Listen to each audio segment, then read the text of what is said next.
Students, आज मैं आपको करवाऊंगा नेचर ऑफ गुडविल कि जो ख्याति है उसकी क्या प्रकृति रहती है। ठीक है, तो इसकी ख्याति की जो प्रकृति होती है वो कुछ जानवरों की जो नेचर होती है, जो उसकी प्रकृति होती है, उनके अनुसार हम इसको एक्सप्लेन करते हैं। ठीक है, ये 3 प्रकार की होती है। जैसे सबसे पहले है कैट गुडविल या cat nature of goodwill.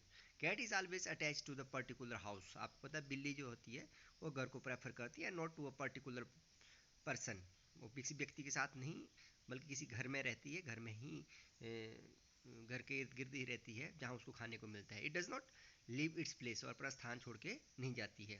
It is for if the firm has got customers of cats nature. इसी तरह से अगर कुछ कस्टमर्स ऐसे होते हैं जिनकी जो नेचर होती है वो बिल्ली की तरह होती है, ठीक है ना, it's goodwill will B more because even if the ownership of the firm changes the value of the goodwill will remain एक। कहने का मतलब ये है जो कस्टमर होते हैं वो स्थान को प्रेफर करते हैं, ठीक है, चाहे उसका स्वामी बदलता रहे लेकिन वो पर्टिकुलर स्थान को ही प्रेफर करते हैं, वहीं पे जाते हैं और वहीं पे माल खरीदते हैं। तो इस प्रकार के जो व्यवसाय होती है उनकी जो नेचर गुडविल होती है उसकी वैल्यू ज़्यादा रहती है, मतलब क्योंकि उनके उनको स्वामियों के आने जाने से कोई फर्क नहीं पड़ता है, बल्कि वो स्थान को ऑप्ट करते हैं। दूसरी है डॉग गुडविल है, डॉग नेचर ऑफ गुडविल। और डॉग इज है, आपको पता है dog is a faithful animal to its master. जो उसका पालक होता है उसके प्रति ज़्यादा फेथफुल होता है, and not to the place, और किसी पर्टिकुलर प्लेस नहीं जहाँ स्वामी चलता है उसके पीछे पीछे वो चल पड़ता है। If the customers are intimately related to the proprietor, मतलब जो कस्टमर होता है वैसे ही नेचर का होता है कि वो भी किसी जो स्वामी होता है व्यवसाय का उसके साथ वो ज़्यादा रिलेटेड होता है, ठीक है ना।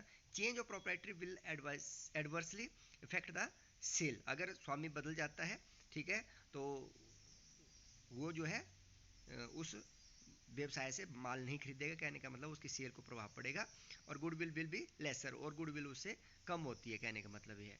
This type of goodwill is due to the skill, behaviour and the personality of the proprietor and is found in case of professional services such as doctor, lawyers, chartered accountants etc। इस तरह के जो professions होते हैं जैसे doctor है, वकील है, चार्टर्ड अकाउंटेंट है, उनके जो पर्सनल बिहेवियर है, उनका जो दक्षता है, स्किल है, या उनकी पर्सनैलिटी की वजह से जो कस्टमर उनसे जुड़े होते हैं, अगर वो उसको छोड़ के चले जाते हैं तो फिर उस व्यवसाय की जो सेल है या उसकी डिमांड है वो कम हो जाती है, और इस तरह से इसकी गुडविल कम होती है। इस तरह से रैट नेचर ऑफ गुडविल है।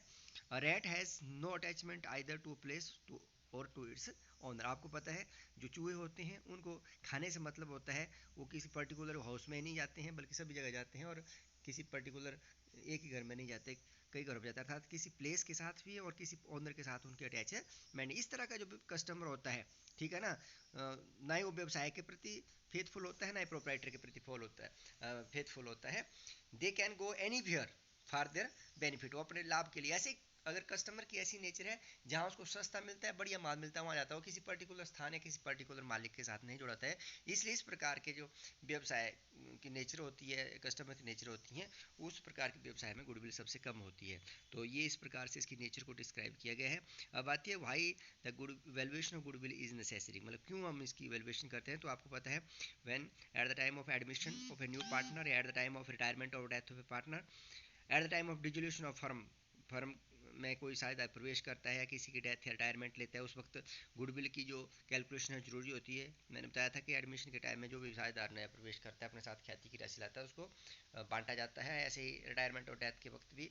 और अगर कोई फर्म समाप्त होती है तो उस वक्त भी गुडविल की वैल्यूएशन करना जरूरी होती है, क्योंकि गुडविल को एसेट माना हमने। At the time of amalgamation of two partnership firm, अगर दो फर्में आपस में मिलकर व्यवसाय चलाती है तो उस प्रकार के व्यवसाय में भी गुडविल कैलकुलेशन करना जरूरी होता है। और at the time of if the partners wants to change their profit sharing ratio, अगर लाभ हानि जो रेशो है उसमें परिवर्तन करना चाहते हैं साझेदार, तो उस दशा में, इन सभी दशाओं में जो है जो गुडविल है उसकी कैलकुलेशन करना जरूरी होता है। तो इसके बाद मैं आपको बताऊंगा methods of calculation of goodwill.